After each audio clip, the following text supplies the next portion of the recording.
မင်္ဂလာပါကျွန်မပိုးကြီးပါ Life Coach and Energy Healer တူဖြစ်တယ်လို့အခုလက်ရှိမှာလည်းကျွန်မ Inner Harmony Counseling ရဲ့ Healing Center လေးတည်ထောင်ထားတဲ့သူပဲဖြစ်ပါတယ်ကျွန်မအရှိရအပိုင်းတင်မှာပေါ့နော် Healing နဲ့ပတ်သက်တဲ့ Sound Healing အကြောင်းကိုလည်းကျွန်မပြပြပေးခဲ့တယ်ပေါ့နော်ဆိုတော့ဒီနေ့မှာကျွန်မဒီ Healing နေတွေကမှ Trauma Healing ဆိုတဲ့အကြောင်းကိုကျွန်မမျှဝေပေးခြင်းပါတယ်အဲ့တော့တော်တော်များများက Trauma Healing ဆိုတာဘာလို့တာလဲပေါ့နော်အဲ့ဆိုတော့ဒီ Trauma ဆိုတာကကျွန်တော်တို့စိတ်ဒဏ်ရာပေါ့နော်အဲ့စိတ်ဒဏ်ရာလို့ပြောလိုက်တဲ့အခါကျရင်ကျွန်တော်တို့ကဒီငယ်ဘဝမှာ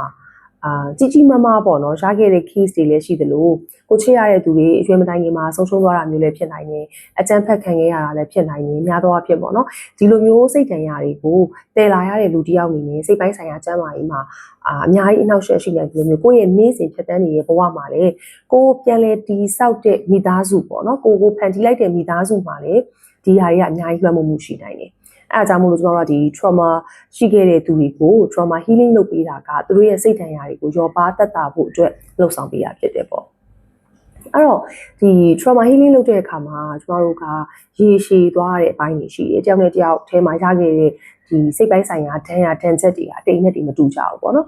အဲ့တော့ဒီ trauma ကကျွန်တော်တို့ကသူတို့ရခဲ့တဲ့စိတ်ဒဏ်ရာကြီးကိုပြန်လည်ပြီးတော့မှတူးဆွပေါ်ထုတ်ပြီးတော့စိတ်ဒဏ်ရာကိုပိုကြီးမအောင်လုပ်တာမျိုးမဟုတ်ဘူးပေါ့နော်ကျွန်မကြုံခဲ့တဲ့ experience အရဆိုလို့ရှိရင်ကျွန်မရဲ့ client တူကပြောဘူးလေပေါ့နော်သူကအဲ့ trauma healing လုပ်ရမှာသူအရန်ကြောက်တယ်တဲ့ဘာဖြစ်လို့လဲဆိုလို့ရှိရင်အဲ့ဒီတုန်းကအခြေအနေတွေကိုပြန်ပြောရမှာပြန်မြင်လာမှာအဲ့ဒါတွေကိုသူမလိုချင်ဘူးပေါ့နော်အဲ့လောက်သူ့ရဲ့စိတ်ပိုင်းဆိုင်ရာအနေနဲ့သူအဆင်မပြေသေးဘူးပေါ့နော်ဆိုတော့ကျွန်မတို့ဒီ trauma healing ဆိုတဲ့နေရာမှာစိတ်ဒဏ်ရာရခဲ့တဲ့သူကိုကျမတို့ကပြန်လဲတူးဆွပြီးတော့မှဒဏ်ရာတွေပုံများအောင်လုပ်ပေးတာမျိုးလုံးဝမဟုတ်ပါဘူး။သူရခဲ့တဲ့စိတ်ဒဏ်ရာလေးကိုကျမတို့သိပြီးမှဒီ trauma ကိုကျမတို့ဘယ်လိုမျိုးကုသလို့ရမလဲဆိုတော့လှုပ်ဆောင်ပြီးလို့ရတာဖြစ်တဲ့အတွက်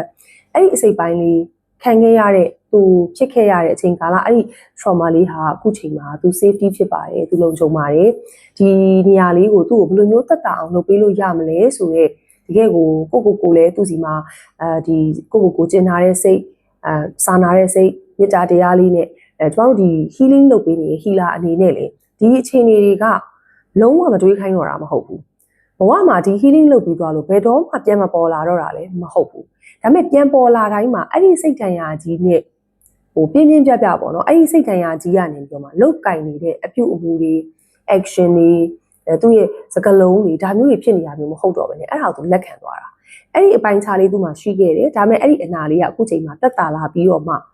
သူလက်ခံနိုင်တဲ့ရင့်ကျက်တဲ့အပိုင်းတစ်ခုရောက်လာဖို့အတွက်လှုပ်ဆောင်ပေးရဖြစ်ပါတယ်အဲ့တော့ဒီ trauma healing လုပ်ပြီးသွားရင်ဘာတွေရလာနိုင်တယ်လဲဆိုလို့ရှိရင်ခန္ဓာကိုယ်ပိုင်းဆိုင်ရာအနေနဲ့ပို့ပြီးတော့မှပေါ့ပါလာတာဒီရော့ကျလာတာပေါ့နော်ဒီတင်းနေတဲ့စိတ်ကိုတင်းကျပ်ထားတဲ့ဖြည့်ဆည်းထားတဲ့အရာတွေအလုံးတစ်ဖြည်းဖြည်းနဲ့ရော့ကျလာတာမျိုးဖြစ်နိုင်တယ်ကိုယ့်ရဲ့ဒီအနားယူရဲ့အချိန်ကြီးအိတ်ဆက်တဲ့အချိန်ကြီးမှာလည်းဒီစိတ်ဒဏ်ရာကြီးကအမြဲတမ်းနှောက်ယှက်ပေးနေရမျိုးမဟုတ်တော့ဘဲလွတ်လပ်ပေါ့ပါပြီးတော့မှဘဝမှာအေးချမ်းချမ်းနေနိုင်လာနိုင်မှာဖြစ်တယ်ပေါ့နော်ဆိုတော့နောက်တစ်ခုကကျွန်တော်တို့ကိုယ့်ရဲ့အတွင်းနဲ့ပေါ့ကိုစာနာတဲ့စိတ်ကလေးကိုယ့်ရဲ့အတွင်းနဲ့ကိုပြန်ပြီးတော့ချိန်ညှိနိုင်တဲ့ကိုယ့်အတွင်းနဲ့ကဘာလဲဆိုတော့သိသွားတဲ့စိတ်ကလေးကိုရရှိသွားတာအဲ့ဒါအင်မတန်အကျိုးရှိပါတယ်အဲ့တော့ဒီ trauma healing ကိုလုပ်ချင်တဲ့သူတွေအနေနဲ့ဆိုလို့ရှိရင်ကျွန်တော်တို့ကိုယ့်ရဲ့စိတ်ဒဏ်ရာအတိတ်နဲ့ကိုလည်းကိုယ်တည်ချသိဖို့လိုတယ်တကယ်အတိတ်နဲ့ကြောင့်မတူတဲ့အတွက်ကြောင့်မို့လို့စိတ်ဒဏ်ရာပြင်းပြရဘူးတဲ့သူတွေအနေနဲ့တော့ psychiatrist လိုမျိုးတည်ချပြသပြီးတော့မှစိတ်ကူတာတဲ့နည်းလမ်းတွေလုပ်တင်ပါတယ် trauma healing နဲ့တွဲပြီးလုပ်မယ်ဆိုရင်အင်မတန်အကျိုးရှိပါတယ်trauma healing ဒီစိတ်ကူတာမှုအတွက်အစားထိုးတဲ့နည်းတစ်ခုမဟုတ်ဘူးဆိုတာကိုကျွန်မထပ်ပြီးတော့ပြပြပါစီ